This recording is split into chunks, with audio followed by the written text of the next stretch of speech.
Hey guys, it's Haley and welcome to another bookish video.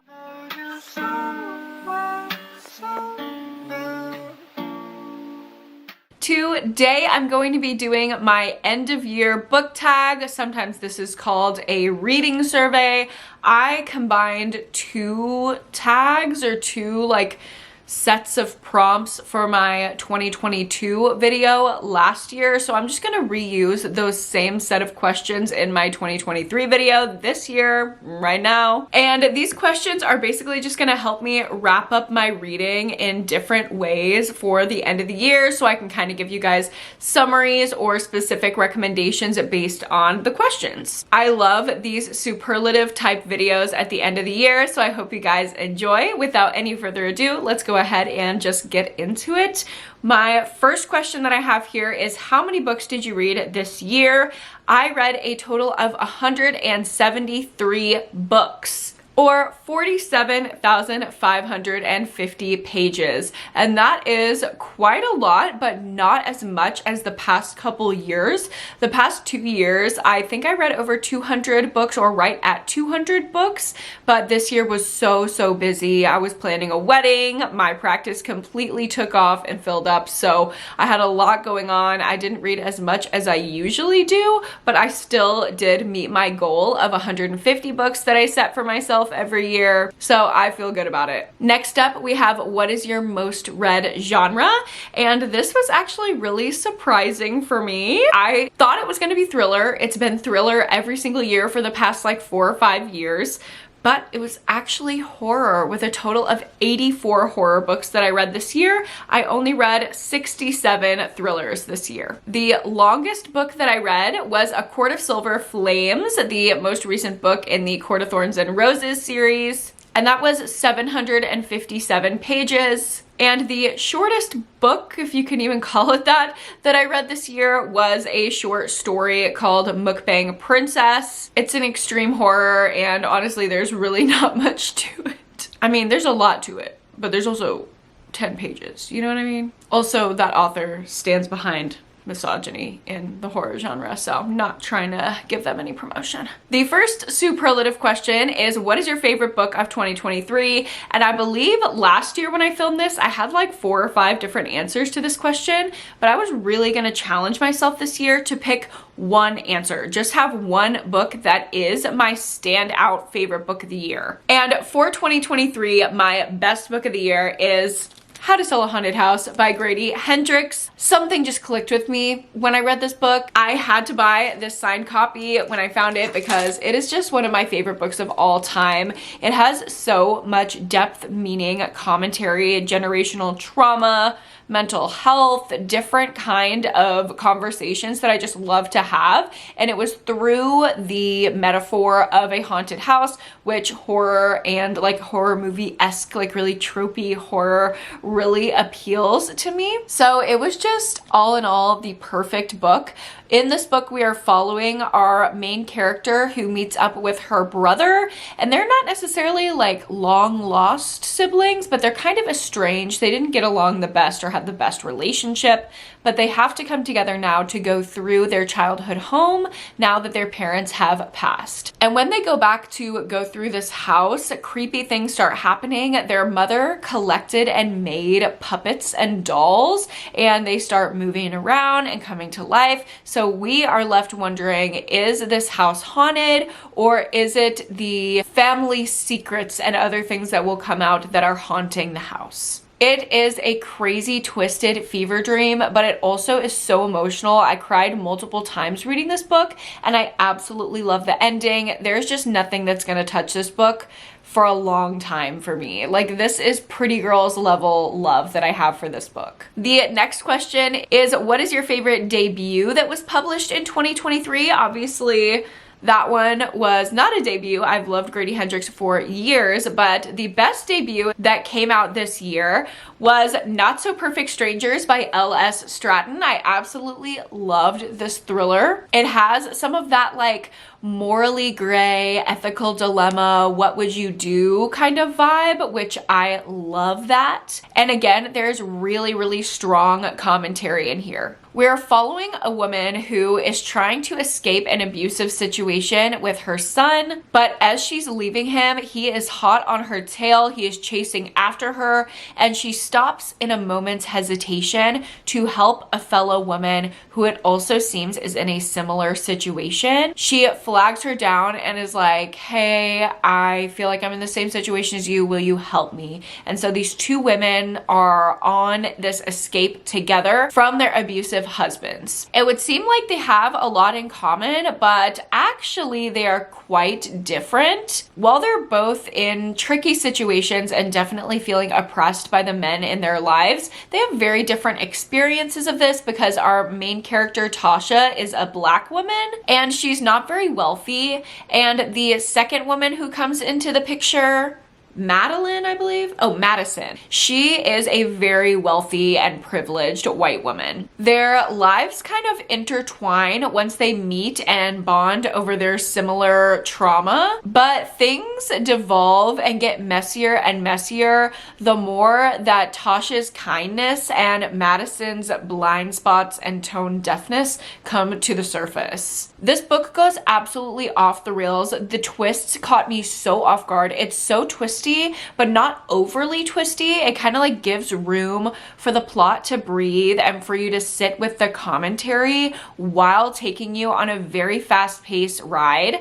This book was really hard for me to put down. I was vexed that I had to put this down every single time I had to go into a meeting or something because I was reading this during my workday. I was like, God damn it, no! Like, all I wanted to do was read this book. It was so, so good. Just every part of it, I loved it. Definitely one of the standout thrillers of this year, and by far my favorite debut. The next question is, what is your favorite backlist title that you read in this past year? And for me, that is The Good Sister by Sally Hepworth. I had never read from Sally Hepworth until this year, and I'm so glad that I picked this one up. I got this recommendation from Little Miss Mayo at Mayana Reads. I absolutely love her. And I was kind of surprised that she likes this. Like, I feel like she doesn't rate too many thrillers really high. So when she was raving about it, I was just so intrigued.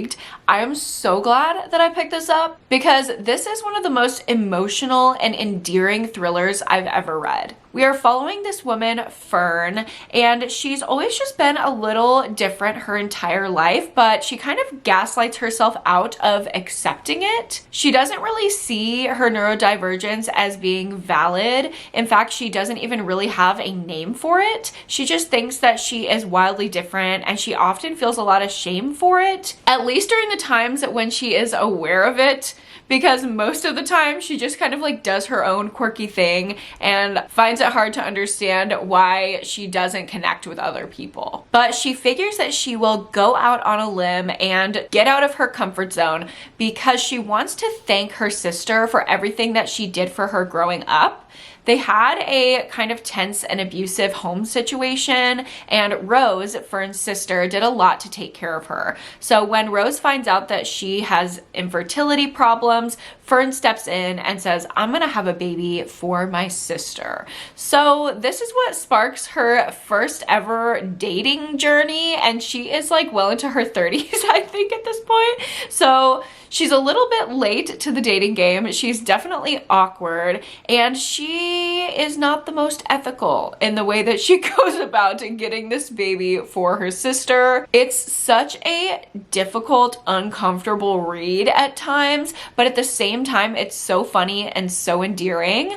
I love the trauma rep, the neurodivergence rep, all the discussions about mental health. And there's a pretty strong romance subplot in this book that I really enjoyed as well. This is another thriller that made me cry, which is really rare. And I just loved everything about it. I will be thinking about this book for years to come. The next question is, what book lived up to the hype? And for me, that was definitely Blacktop Wasteland by S.A. Cosby, another one of my very, very favorite thrillers that I've ever read, but definitely that I've read this year. It's in my top 5. And this This one was super, super hyped up, especially I feel like I hyped it for myself in my head after Razor Blade Tears by the same author was my best book of last year. So I was kind of nervous going into it, hoping that I would like it the same amount, and it far exceeded my expectations. I actually like Blacktop Wasteland a little bit better than Razor Blade Tears, which just kind of tells you the caliber of the amazing reads that I read this year. All the books that I talk about in this video are so top tier. Like, I found some of my favorites of all time in this reading year. But in Blacktop Wasteland, we're following this man who had a kind of sketchy career as a getaway driver for criminals. And he's kind of given up this life of crime and settled in to a more family-oriented life with his kids and wife. But then they fall on hard times again, and he gets the opportunity to do one more really risky getaway job, but it could have a massive payoff that could change the life of him and his family. So he decides to go for it, and it is just an incredible breakneck pace, heart-pumping, thrilling ride that will have you on the edge of your seat. I was flipping pages at the speed of light. I think I actually ripped a page as I was reading because I was flipping so fast. It has high-speed chases, and it feels like an action movie. There are such high stakes. But it's not just like blind action the whole time. This pulls at your heartstrings because the driving force of the book is that iconic question that I love in so many of my favorite books: how far would you go for your family? And the familial connections in this book are just heart-wrenching. I cared about the main family so much. And we just follow this man as he is fighting tooth and nail for the people he loves, possibly losing some of them along the way. I wish that I could delete this reading experience from my brain and read it again, because I have never had such a good first run with this book. I feel like I can never reread it because it's never gonna hit me the same way that it hit me the first time. When I read some of these pages, some of these paragraphs, some of these twists, y'all, I literally had to go back and reread multiple times because I was like, wait, no, that did not just happen. Wait, what? Wait, what? Wait, pause. Pause the action, because what? I was shook. And then there's kind of the opposite of that question. What book did you read this year that did not live up to the hype? And for me, that was Yellow by Erin Beauregard. This is an extreme horror book that is kind of pitched as this like underdog gets revenge story. We're following this guy who owns a little convenience store, and he kind of gets bullied and just run over by the like gang members that run his town. One night when him and his wife gets attacked, he gets it in his mind that he is not gonna get messed with by these people ever again. So he carries out this revenge plot, and I was thinking it was kind of gonna be similar to Blacktop Wasteland, this like, I'm fighting for my family, I'm getting revenge, I'm sticking it to the man kind of vibe, but take it to an extreme horror level. And I had quite a few major issues with this book. Number one was the writing style. I have found after reading quite a few of Erin Beauregard's books that his writing style just does not connect with me. It's really annoying and takes me out of the world of the book because the number of literary devices like metaphors and alliteration especially that are used are extremely distracting and take away from the narrative. But beyond the actual writing, the plot was really hard to get invested in because unlike Blacktop Wasteland, there was very little character development, and I felt almost no emotion towards our main family. Also, even though there was extreme gore, as this is an extreme horror book, for some reason the gore in Blacktop Wasteland felt so much more intense and more thrilling, even though it didn't have as gratuitous things happening, because of the masterful writing that S.A. Cosby put in there and the devices that led me to really feel invested in the story. I felt almost nothing while reading Yellow, and for the way that people really hype up this book and talk about it, I was not expecting that at all. Maybe I went in with too high expectations, but it's safe to say after this author is definitely not for me, and I won't be reading anything else from him no matter how hyped it is. Trust me, I've been tempted into reading Playground. I'm not gonna do it, y'all. I cannot put myself through that alliteration ever again. The next question is, which book felt like the biggest accomplishment when you finished it? And for me, that was definitely A Court of Silver Flames. I am not a series reader, I'm not a long book reader, and I'm not a fantasy reader usually. So it was a massive deal for me that I was able to commit to a series, see it through, and not DNF these long books that are really heavy with politics and lore. I felt like a true reader girly when I finished the ACOTAR series this year. I was so happy that I committed to it and just did it, because a lot of the other series that I've started, I just cannot finish. I have like some type of anxiety about finishing a series, but maybe because ACOTAR is not finished yet, and I know there's more coming, it kind of allowed me to leave it where it is for now and get all the way through all the books that are out. I felt so good when I read this book. Next up, we have the question, who is your favorite character that you read from in 2023? And I actually have 3 answers for this, but it's because they're all very similar characters. The first one is our main character, the older sister from How to Sell a Haunted House. She is what really sold this story for me and made me feel so much strong emotion over the course of reading this book. She is the oldest sibling, the plight of the oldest daughter to a T, and I am an oldest daughter, so I just really connected with that. I felt the same way about Rachel in Milk-Fed. She's also an oldest daughter, and she dealt with a lot of things that I've dealt with in my life, like trying to discover and define your sexuality and struggling with your body image and eating disorders. And I also felt the same way about Nesta in A Court of Silver Flames. She is the oldest of the Archeron sisters, and this is her book as she kind of comes into her own. All 3 of these women really grapple with similar personality traits, whether they're strong personality pieces or a little bit of a weakness. And they all kind of have similar character arcs and trajectories, especially with their families throughout the course of their respective books. I just absolutely love a strong-willed oldest sister character, because that's me. And of course, I have to share my least favorite character of 2023 as well, and that's going to be every single character in the writing retreat. I hated this book mostly because, well, partly because of the plot, but also partly because all of these characters were just horrible. They were not juicy and scandalous and fun to read from in that way. They were just absolutely insufferable, especially our main character. Oh my god, she was so annoying to read from. She was so whiny and just felt like she played the victim at every turn. It was really hard to feel anything for this character other than annoyed. And I can't wait to rant more about this book in my worst books of the year video. The next question is, what is the most shocking book that you read in 2023? And for this, I have to say Fantasticland. Fantasticland by Mike Bakoven shocked me so much. Like, every time I thought it couldn't get crazier, it kept getting crazier. And the other part of the shock that I felt with this book was that I had to keep reminding myself that this was in fact fiction.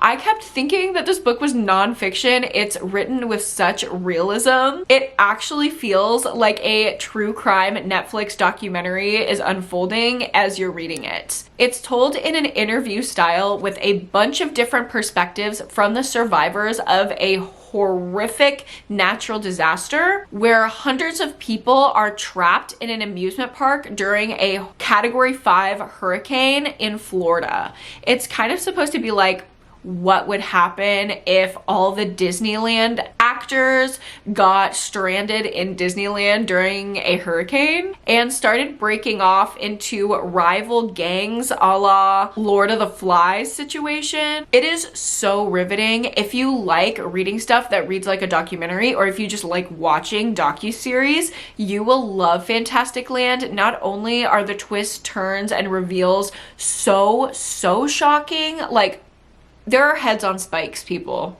It's also deeply scary. The horror is very effective because it feels so real world. And it was so jarring that I had to keep reminding myself I was reading a fiction book and not a nonfiction. The next question is, what is your OTP or your favorite couple of 2023? And I didn't read a lot of romance this year. I was notoriously in a horrible romance slump for the majority of the year.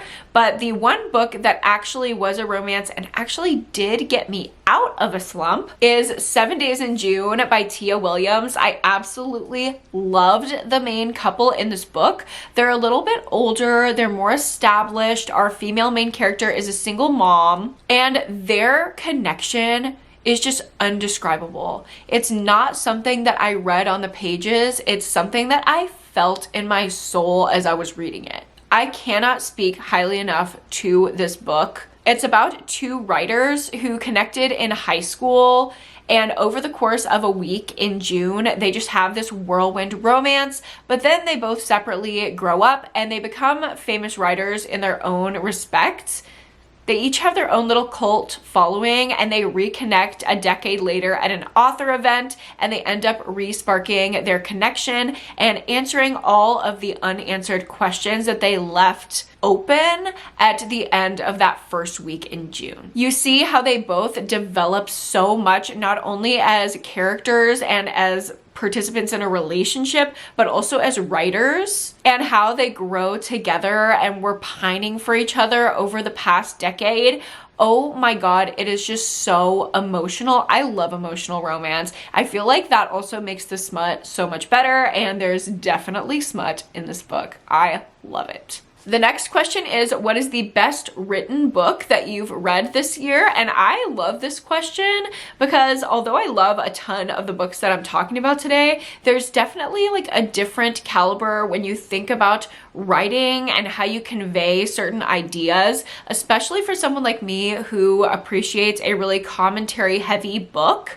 I think that's a really important skill, to actually have the writing be beautiful in its own respect instead of feeling bogged down, info dumpy, or too straightforward. That is my issue with a lot of extreme horror in particular, is that the writing is just not up to snuff. But a horror author who goes really intense and also has one of the most gorgeous, easy to read styles ever is Rachel Harrison. Her best written book, in my opinion, is Such Sharp Teeth. Really, I love all of her books, but this one, I could literally cry talking about it. It hit me in such a different way, and there's so much subtext in her writing. You feel everything she wants you to feel without her having to spell it out. This is so much more than just a werewolf story. We're following a woman who comes back to her small hometown to help her sister through her pregnancy. And while she's there, she's kind of grappling with a few things: past friendships, of course, her family relationships,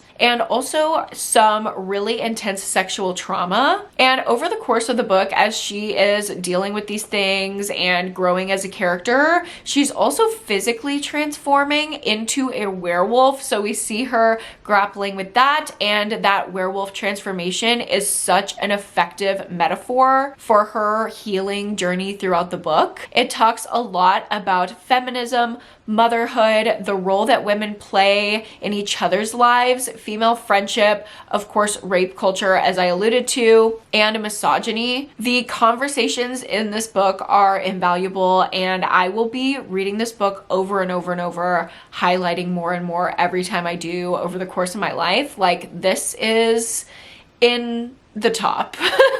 A lot of these books are just so fantastic, but writing wise, this is it. The next question is, what is the book that you pushed the most people to read in 2023? And so I chose the book that I get the most DMs about. I think over the course of all time, I've definitely pushed the most people to read Pretty Girls, and I still get messages like weekly from you guys who are picking up Pretty Girls and absolutely loving it, which I love that. But this year, I also got a ton of DMs about The Perfect Ruin by Shanora Williams. This is one of my favorite thrillers of the year. It is so fantastic, and it is just perfect for summer. I feel like I was pushing this in every single beach read video, in every single summer thriller video, in a pool read video. I think I mentioned it in a rich people drama video, and a Bitch, I'm Gonna Steal Your Life recommendation video. It is just so good and has so many of my favorite things that it's so recommendable. In this book, we're following a woman who had something horrible happen to her, and she ends up finding out through her therapist the name that was kept secret from the court case that she was going through when the trauma was actually happening. So she ends up finding out who it was that ruined her life, and she sets out to ruin her life. But the woman that allegedly ruined our main character's life is not just an average girl that she can walk up on the street and have her murdered or something like that. No, she is a very high profile billionaire and influencer. So our main character, Ivy, weasels her way into her circle and is going to take her down from the inside out, leading to the perfect ruin and the perfect revenge for everything this woman did to her. But it does not go as Ivy originally plans, and there are so many phenomenal twists and turns in this book. It's another one that is just unputdownable, so easy to read, so scandalous and so funny. It's just light, fun, rich people drama, scandal, cheating, backstabbing, blackmail, all the things that could possibly be dramatic. And it was one of the most entertaining reading experiences I've ever had. I had so much fun with it that I freaked out when I finished it, put it all over my Instagram story, and of course recommended it in so many videos. And I'm so happy that a ton of y'all ended up picking it up from my influence. The next question is, what is your favorite cover of the year? And my favorite cover is actually on a book that I have not read yet. I would like to read it soon, but that is Bright Young Women by Jessica Knoll. I just absolutely love this cover. I love like a little pop art theme. I love something that looks a little vintage, but still captures like the terror, the emotion in the eyes of this cover. I love the colors. I love the font. I love everything about it. If I was gonna come out with a book, I would want it to have this kind of a vibe. The next question is, what is your favorite adaptation of the year? And mine by far is Ballad of Songbirds and Snakes. I read the book and then immediately watched the movie right after, and I think it captured so many things so well. The characterization, the casting, everything was so good. As for a show, of course, I've been loving watching This Summer I Turned Pretty. I think this most recent season, this past summer, was so good. It had me sobbing every other episode, and I think the series is better than the book. And actually recently, I watched Leave the World Behind, which was one of my worst books of 2 years ago, but I actually loved the movie adaptation. It adds so many layers that I didn't think about when I read the book, and it kind of made me want to give it a reread. It's on Netflix. It has Julia Roberts, and I absolutely love her in it. And Ethan Hawke, oh my god. Oh, give me a moment. I love him and his daughter. The Hawks are just like a hot family to me. Next question is, what book made you cry the most? And that's gotta be Bad Dolls by Rachel Harrison. Oh my god, I could cry again thinking about it. It is so good. This is a short story collection. It just has 4 little short horror stories, but they're written with such intense relatability on topics that I just crave commentary on. It felt so cathartic to read this book, but also each story was so deeply psychologically horrifying that the horror wasn't lost on me as well. I was sobbing and then jumping back to back on every other page. What's the book that made you laugh the most? I gotta say Dead Inside by Chandler Morrison. This book captures the humor of extreme horror that a lot of people attempt and not a lot of people do well. But this one was just masterful. The commentary, the tongue-in-cheek satire of it all, and the way that Chandler Morrison is mocking the extreme horror incels and edgelords with their own style and doing it better just lives in my mind rent-free. The next question is, what are the new favorite authors you discovered this year? And of course, I have to mention Rachel Harrison. I absolutely love her. I read her entire backlist this year and gave almost every single one of her books 5 stars. Her writing style just calls out to me more than anyone else I've ever read from. I also discovered Sally Hepworth's thrillers this year, Shinora Williams' thrillers this year, and I read all of S.A. Cosby's backlist and loved all of those books as well. And we've solidified Mr. Sean Andre Cosby as one of my favorite authors of all time. The second to last question is, what is your favorite reread? But I did not reread anything over the course of this year, so I don't have an answer for you. And the last question is, what was your favorite non-fiction book that you read in 2023? And mine is Word Slut. This is a nonfiction book about the linguistics of the English language. And it kind of breaks down how English, the way that I at least use to communicate with other people, is inherently misogynistic and harmful for more than half of the population. It breaks down things like slurs and why we use words in the certain order or in certain ways that we do, and really has you rethinking the weight of your words. I was so intrigued by this book, and the audiobook is phenomenal. It's narrated by the author, and you can just feel her passion for the topic as she's narrating. It is incredible. It feels like listening to like a really hours long TED Talk from someone who just knows so much about something. And I'm one of those people that I could hear people talk about something they're passionate about for hours and just never stop listening to them. I think it's adorable and intriguing, and I just love it so much. And this is a topic obviously that I'm really passionate about as well, so I loved Word Slut and I highly recommend it. And with that, those are all the questions for my 2023 reading survey. Thank you guys so much for watching. I hope you got a kick out of this video. If you liked it, go ahead and give me a like and subscribe to my channel if you haven't already. Don't forget to go to therapy and read a book this week, and I will see you guys in my next one. Bye!